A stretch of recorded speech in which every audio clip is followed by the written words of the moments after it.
வணக்கம், இது விஜிஸ் கிச்சன். இன்றைக்கி பார்த்தீங்கன்னா நம்ம தக்காளி சாதம் தான் செய்ய போகிறோம். குக்கரில் செய்ய போகிறதில்ல, பாத்திரத்தில் செய்ய போகிறோம். அது எப்படி செய்யறதுன்னு பார்க்கலாம் வாங்க. தக்காளி சாதத்துக்கு வெறும் பட்டை மட்டும் போதும். இப்போ நான் 1.5 கிலோ அரிசி எடுத்திருக்கேன். ஒரு 2 பெரிய வெங்காயமாக எடுத்திருக்கேன். ஒரு 1/4 கிலோ வெங்காயம், இஞ்சி பூண்டு கொஞ்சம் போல், 8 காஞ்ச மிளகாய் எடுத்திருக்கேன். கொஞ்சம் போல் புதினா, கொஞ்சம் போல் மல்லி, கொஞ்சம் போல் கருவேப்பிலை, எல்லாத்தையும் போட்டுக்கலாம்.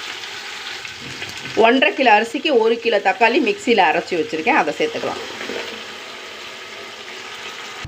உப்பு தேவையான அளவு.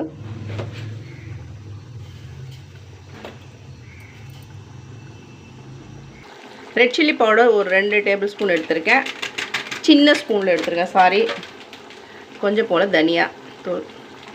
அந்த அளவு ரெட் சில்லி பவுடர் சேர்த்து அவ்வளோதான். மிக்ஸ் மிளகு காரம் ஓவர் ஆகிடும்.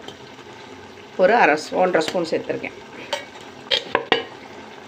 அவ்வளோ. தக்காளி நல்லா பச்சை வாசனை போகிற அளவுக்கு வதக்கியாச்சு. இப்போ நம்ம அரிசியை சேர்த்துக்கலாம். 1 டம்ளர் அரிசிக்கு 2 டம்ளர் அரிசின்ற கணக்கில் சேர்த்துருக்கேன். வேணும்னா கலர் வேணும்னா கொஞ்சம் கேசரி பவுடர் போட்டுக்கலாம், இல்லை வேண்டாம்னா அப்படியே விட்டுடலாம். ஒரு மூடியை போட்டிருக்கேன், கொதிக்கட்டும்.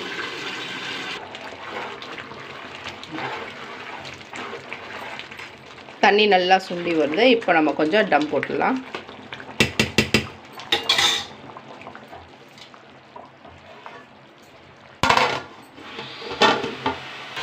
இந்த மாதிரி ஒரு பாத்திரத்தில் தம் போட்டு ஒரு 15 நிமிஷம் கழித்து ஆஃப் பண்ணிக்கலாம்.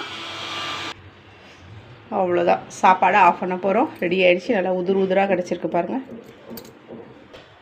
தொட்டுக்க கத்திரிக்காய், முருங்கைக்காய், காராமணி போட்டு தொக்கு வச்சுருக்கேன்.